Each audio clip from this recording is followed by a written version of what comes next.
commence par une activité physique le matin.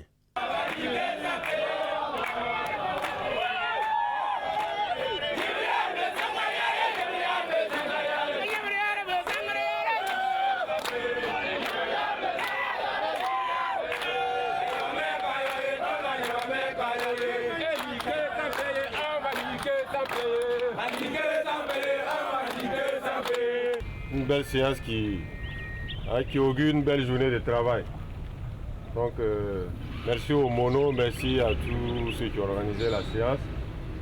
Voilà, j'espère que, comme je l'ai dit, on aura une belle journée de travail après cette belle séance. Qu'à la fin de la journée, chacun puisse dire qu'il a mérité son salaire. N'est-ce pas? Voilà, donc c'est encore une occasion pour encourager les gens à la pratique du sport. Voilà, motiver, encourager tous ceux qui sont un peu de côté. Voilà. Donc on gagne toujours. Nous sommes dans les entrailles du Centre national de déminage, logé dans l'enceinte du génie militaire, le couteau suisse de l'armée de terre burkinabé. Un corps à tout faire. Engins explosifs improvisés, munitions et bombes non explosées, véhicules et bâtiments piégés. Face à tous ces périls, il faut faire appel à eux. Nous avons rendez-vous ce matin au poste de commandement du centre cynophile. Cette unité du génie militaire qui opère en compagnie des chiens renifleurs et des chiens d'opération a deux missions distinctes. Une des formations et l'autre opérationnelle. Cette unité spécialisée est engagée dans le cadre de la recherche d'explosifs sur des personnes en mouvement, le pistage et la recherche de personnes.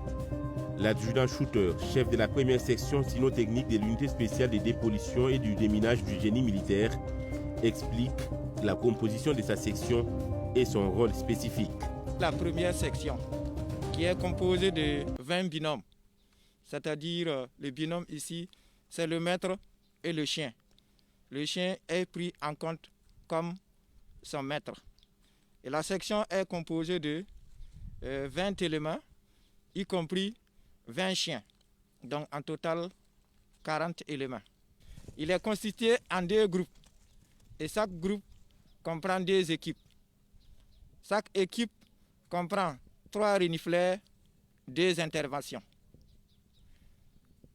Dès que nous sortons en opération sur le terrain, les chiens, 3 chiens renifleurs, font le travail des fouilles des différentes zones demandées et les 2 sont en attente au cas où si un individu prenait la fuite ou dans un bâtiment abandonné, il peut faire la réco pour nous rassurer que la zone est claire.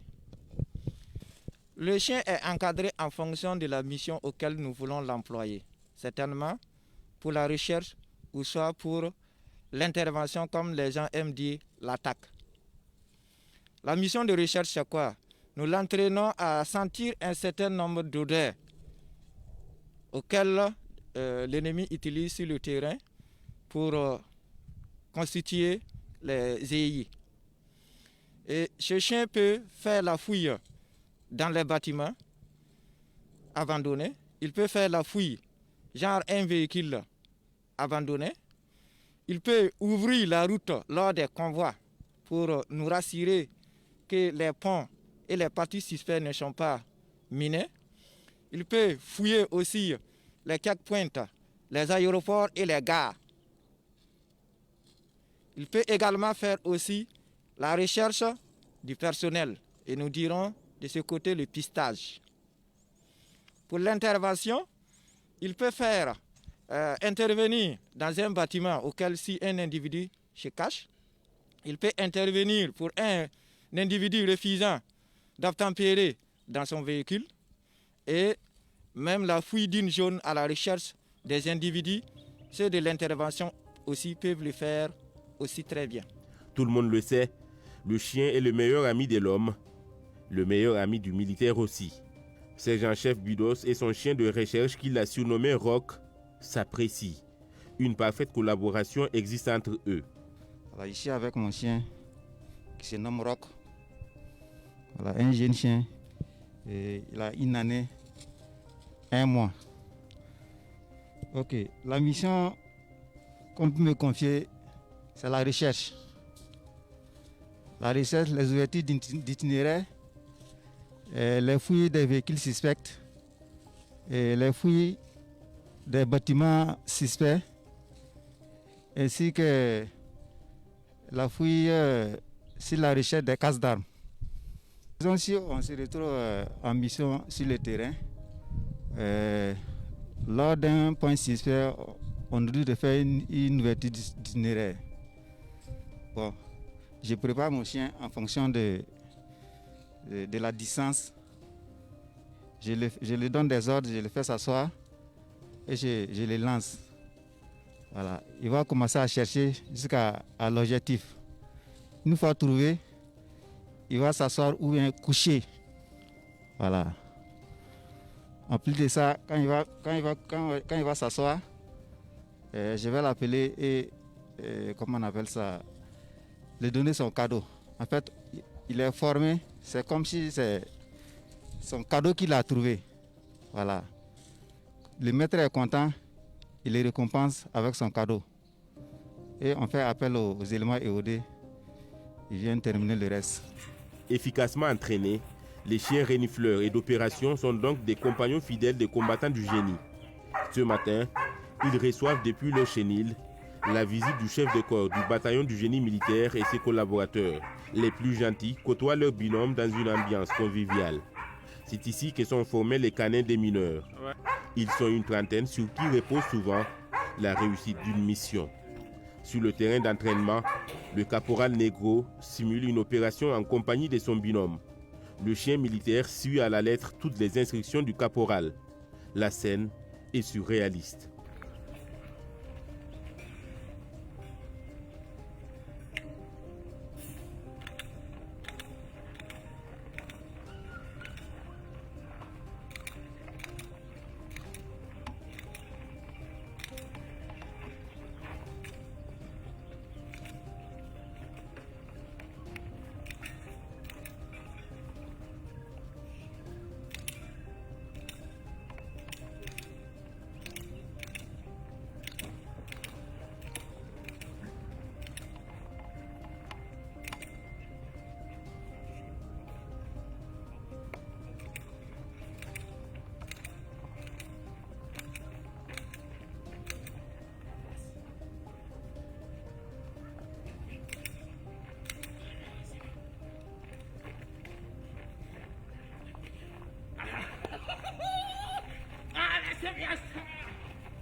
Un peu plus loin, les éléments du génie militaire sont alertés par la présence d'un véhicule suspect. Alors, ils se déportent sur le lieu. Mais avant de procéder à la vérification, un périmètre de sécurité est établi. Puis, le chien renifleur est lâché pour vérifier la présence d'engins explosifs. Guidé par un élément du génie, le chien militaire met plus de 5 minutes pour confirmer la présence d'un colis suspect dans le véhicule. Il rend compte à son maître. Le maître, lui, à son tour, mobilise les EOD, entendez, éléments opérationnels de déminage et de dépollution pour procéder à l'opération avec minutie pour ne pas en prendre un coup. Mais avant, il faut d'abord débloquer les portières du véhicule piégé. Les éléments du génie militaire le font à distance avec des cordes, une technique propre au génie militaire burkinabé. La dernière phase de cette opération de haut risque consiste à évacuer le colis piège et procéder à sa destruction sans pour autant endommager le contenu qui pourrait servir d'élément d'enquête.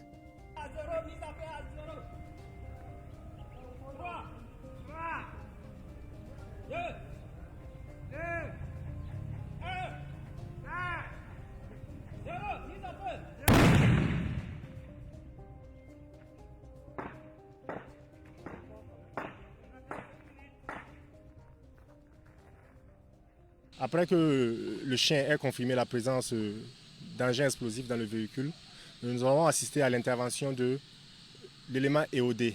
L'élément EOD a d'abord procédé à l'ouverture de la porte du véhicule avec des moyens adéquats qui sont des cordages, des poulies puis des crochets. Après l'ouverture de la porte, il a neutralisé l'engin explosif en coupant le fil piège qui reliait le colis à la portière côté passager. Par la suite, maintenant, il a soulevé le colis qu'il a déposé au sol à l'aide toujours de cordage. Et ensuite, on a déplacé le véhicule, voilà, pour ne pas l'endommager lors de la destruction du colis. Par la suite, il a placé maintenant une charge à eau sur le colis afin de l'ouvrir sans pour autant détruire les composants qui sont à l'intérieur, parce que ces composants peuvent servir à l'enquête. Il est environ midi et les rayons du soleil sont brûlants. Des EOD du Centre national de déminage préparent à assister à une mission d'escorte d'un convoi de ravitaillement. Alors, le convoi démarre avec les éléments des mineurs et leurs blindés en tête. Nous prenons la route. Au cours de notre progression, la tête du convoi signale un passage obligé et suspect. Un Dalo. Le chef des missions ordonne aux démineurs de checker. Les Dalos et les ponts utilisés souvent par des terroristes pour tendre des embuscades contre les forces de défense et de sécurité sont les bêtes noires des combattants. Muni de son détecteur des métaux, un EOD vérifie minutieusement le sol. Ici, rien à signaler. Un peu plus loin, le détecteur des métaux signale la présence sous la terre d'un engin explosif improvisé.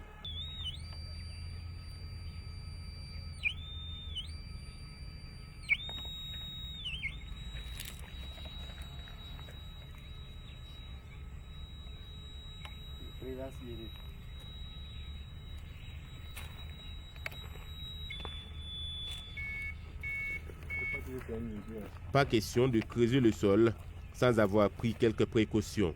C'est à la main que l'EOD, bien protégé, passe au creusage du sol. L'opération semble anodine, mais le danger est bien réel. Si l'engin s'explose, le démineur meurt sous le coup. Couché à même que le sol, le soldat met le dispositif pour désamorcer la mine hors de notre caméra. C'est un exercice de simulation pour montrer à quel point les EOD sont en danger à chaque opération. Parfois, ils y laissent même leur vie. Depuis le début du terrorisme au Burkina Faso, la compagnie spéciale de déminage et de dépollution du génie militaire joue un rôle important, sinon nécessaire, avec à la clé des résultats satisfaisants, dit sans embâche le commandant Ghislain Yoni, commandant du bataillon du génie militaire, qui ajoute que la compagnie spéciale est en train de monter en puissance. Depuis le début de la crise sécuritaire, cette compagnie de déminage et de pollution a accompli beaucoup de missions sur le terrain. Elle a engagé beaucoup de résultats et elle continue à grandir, elle continue à monter en puissance. Et ce deuxième pôle dont je parle, le pôle cynotechnique, vient en complément des démineurs que vous avez vus à l'œuvre. Comme je le disais, c'est un chantier en cours et nous continuons à avoir beaucoup d'expertise, nous continuons toujours à avoir beaucoup d'engins, beaucoup de matériel, beaucoup d'équipements supplémentaires. Et grâce à l'appui des autorités et à la faveur des missions quotidiennes que nous exécutons, cette unité, ce centre en tout cas, nous permettra de pouvoir faire face avec beaucoup plus d'efficacité à la menace terroriste. Le génie militaire est appuyé par la coopération technique allemande. Au-delà de contribuer à la lutte contre le terrorisme, le Centre national de déminage et la section cynotechnique comptent s'ouvrir à d'autres entités dans le cadre des formations. Comme je le disais tantôt, le centre a été mis en œuvre, il a été implanté grâce à l'appui essentiellement de la coopération technique allemande. Et nous profitons de votre micro ici pour remercier les autorités, remercier aussi ses partenaires qui nous ont permis en tout cas de marquer cette avancée notable. Ce centre, comme je le disais, il a vocation à grandir, il a vocation à servir aussi aux autres entités paramilitaires comme la douane, comme les eaux et forêts, dans la formation des chiens qui vont appuyer leur mission propre à elles. Et je profite aussi de votre micro ici pour saluer la mémoire des éléments de cette unité qui sont tombés sur le champ d'honneur. Nous en avons enregistré ces gens qui ont fait montre d'un sens du sacrifice élevé en allant au devant de ces engins de la mort, comme vous avez pu le voir, avec beaucoup d'abnégation, avec beaucoup de cœur. À l'académie militaire Georges Namoiano de Pau dans le Naouri, il est 10 h ce matin. À quelques pas de là, des élèves sous-officiers d'actifs sont en stage de mise en œuvre d'explosifs. Ce stage est dirigé par des éléments du génie militaire, à leur tête le lieutenant Ganame. L'exercice du jour est la pratique des mises en œuvre d'explosifs réels. Les élèves sous-officiers d'actifs doivent d'abord se présenter devant leur chef de stage. Ensuite, placer les explosifs à une longue distance de notre position qui est un abri hors du danger. Le lieutenant Ganame passe à l'étape de vérification des dispositifs. Puis, la dernière étape qui consiste à désamorcer l'explosif à partir des charges électriques. Explosion chargée pour un décompte de 3-0. Mise à fait à 0. Pour un décompte de 3-0. Mise à fait à 0. 3, 2, 1, 0.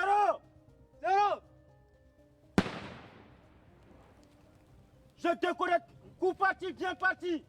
Je te connais, mon exploseur, à la ligne de tir, et je souhaite la ligne de tir. C'est un exercice pour mettre à l'épreuve du terrain les élèves militaires qui sont appelés à défendre la patrie à la fin de leur cursus. L'exercice est très nécessaire pour eux parce qu'ils sont des futurs chefs de section et lorsqu'ils vont sortir, ce sera des matériels qui seront dans leur dotation, c'est leur matériel. Il faut qu'ils connaissent leur matériel. Tout ce qui est donné dans la section, il faut qu'ils connaissent d'abord les matériels, savoir l'explosif, les règles de sécurité concernant l'explosif, la conservation, la manipulation, ainsi de suite, pour pouvoir mieux encadrer les hommes. Et de temps en temps, des fois, eux aussi peuvent, en tant que directeur de mise en œuvre, faire quelques séances de mise en œuvre. Dans cette étape cruciale pour le Burkina Faso dans la lutte contre le terrorisme et la reconquête des territoires perdus, l'apport du génie militaire est nécessaire et inestimable. En passant par des opérations de déminage, la construction des infrastructures et la facilitation des mobilités des combattants.